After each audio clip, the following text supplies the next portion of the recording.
The meeting of the OIC Group is called to order. The meeting has been requested by the mission of Pakistan for the simple reason that a high-level delegation came from the capital.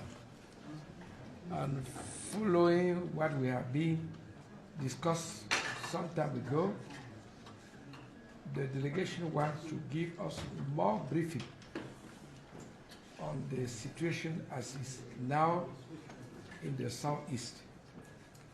And that briefing will be given by Senator Bhutto from the delegation coming from the capital. And without any further ado, I give the floor to the Senator with pleasure. You have the floor, Senator. Bismillah ar-Rahman ar-Rahim. Assalamu alaikum. Your Excellency, I'd like to start by thanking yourself, the OIC, and all honorable members of the OIC for your support for Pakistan during this difficult time. The OIC has really emerged as the moral conscience of the world in this time of increasing conflict. The clarity and consistency with which this organization has continued to raise the voice for the people of Kashmir is also duly appreciated. Your Excellency, as yourself and the members of this esteemed forum will be well aware, there was a terrorist attack in Indian-occupied Kashmir, for which Pakistan and we all express our sincere condolences for the victims of terrorism. I believe that the countries that make up the OIC have suffered the worst at the hands of terrorism. As I look around this table, I see the honorable member from Palestine, see the honorable member from Iraq, ourselves in Pakistan, on a daily basis have been a victim of this terrorism. We are united in condemning terrorism in all shapes and forms. And similarly, we should be united in condemning the increasing use of the word terrorism as a wolf whistle by hegemons or wannabe hegemons all over the world to justify illegal acts of repression, violation of sovereignty of Islamic countries. This took place in my country few weeks following the terrorist attack in Indian-occupied Kashmir. To this day, the Indian government has not provided any country who is a member of this organization, any country in the international community, nor have they been able to share with Pakistan or indeed with their own citizens that who were these terrorists that conducted this terrorist attack in one of the most militarized zones on the planet in Indian-occupied Kashmir. They have been unable to share with us if they've identified these individuals. They've been unable to share with us if they've taken any action against said individuals. You will all be well aware that the Prime Minister of Pakistan, at the peak of this crisis and following the terrorist attacks in Indian-occupied Kashmir, offered India publicly that Pakistan was ready to be part of any impartial international inquiry to get to the bottom of this.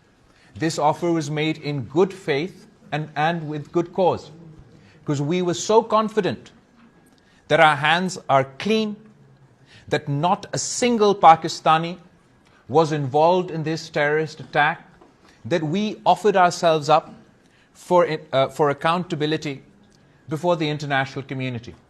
Unfortunately, India rejected this offer and decided instead to attack Pakistan, violate our sovereignty, kill and maim innocent men, women and children. They targeted civilian infrastructure. They targeted worship places.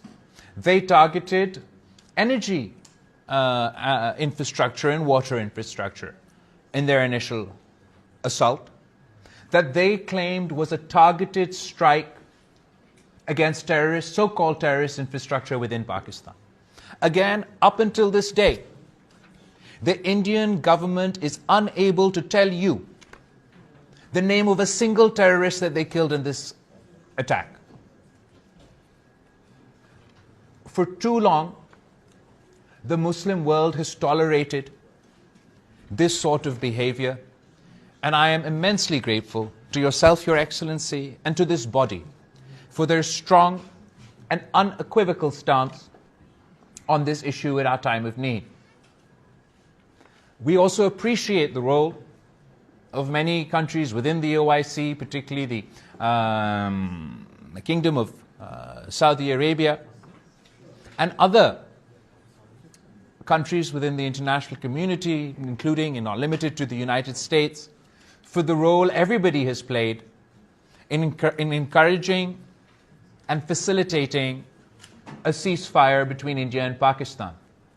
But I would like to use this opportunity to emphasize that the world is a less safe place today following this conflict. We are a less safe place today in spite of this ceasefire, because the threshold for a full-on military conflict between two nuclear-armed states has increased and not come down as a result of this conflict and as a result of this ceasefire. The new precedent that the Modi government, the Indian government, the RSS government would like us all to abide by is you do not need proof, you do not need evidence, you just need an accusation to become judge, jury, and executioner when it comes to the lives of the people in the Muslim world. I appeal to the OIC to take a united stance against this decision that will result in not only in an unstable South Asia, but also make the world a more dangerous place for the rest of us. I'm sure we can all agree that this is a grave injustice, not only to the people of Pakistan, but also to the people of India, that we are to leave our fates and the fate of our two great nations in the hands of non-state actors and terrorist organizations. That any group can get up and conduct a terrorist attack somewhere in India, somewhere in occupied Kashmir, or in Pakistan, and that would mean that they would force us. These nameless, faceless organizations, these cowards will force us to go to war. This is a dangerous precedent, and we seek your assistance in undoing this precedent, in helping us pursue our path to peace. Pakistan believes that dialogue and diplomacy are the only true paths for peace. Pakistan wants more cooperation as far as counterterrorism is concerned. We believe, as far as counterterrorism as a topic is concerned, more cooperation between India and Pakistan will result in us being able to deal with the terrorist menace within our borders, and India being able to deal with the terrorist menace within their borders. We also would like to take this opportunity to draw the attention of this esteemed organization towards another grave precedent that India is trying to set. As a follow-up to these terrorist attacks within Indian occupied Kashmir, the Indian government announced that they were holding the Indus Water Treaty in abeyance. As you were all aware, the Indus Water Treaty is a gold standard as far as diplomacy is concerned. This treaty, to share our waters, has withstood many conflicts in the past. The very act of threatening to cut off Pakistan's water is a violation of the United Nations Charter. An implementation or acting upon this act would be perceived as an act of war from Pakistan's perspective. It is a grave injustice to the people of Pakistan and the people of India, who have been locked in perpetual conflict, generation after generation, over the issue of Kashmir, who've been locked in conflict over the issue of terrorism, that we are to damn future generations of Pakistanis and Indians to now fight over water.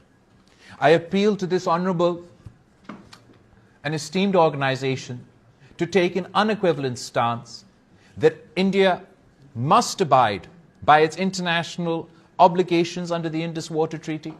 The threat to cut off the water supply for 200 million Pakistanis must be condemned universally and across the board. We cannot allow for this precedent to be set.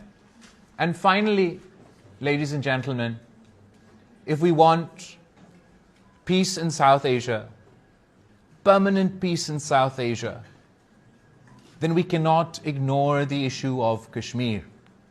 The legitimate rights of the people of Kashmir for self-determination cannot be denied.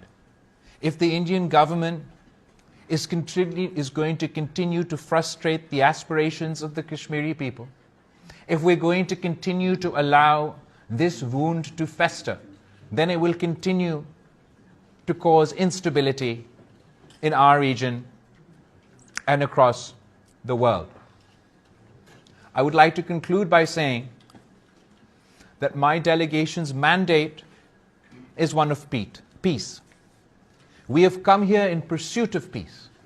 We seek your assistance, individually as member states and collectively as an organization, to help us in this endeavor, to establish peace in South Asia, to help us convince our neighbor that perpetual conflict is not in their interest, and that to pursue dialogue and diplomacy, to establish peace between our two countries, to work together to combat the menace of terrorism, to work together to combat the challenges posed by climate change, and to work together to address the ills that plague both our countries. I'd once again like to thank this organization and each and every member state for the role that they played throughout this conflict. Thank you, Your Excellency. Thank you, Senator.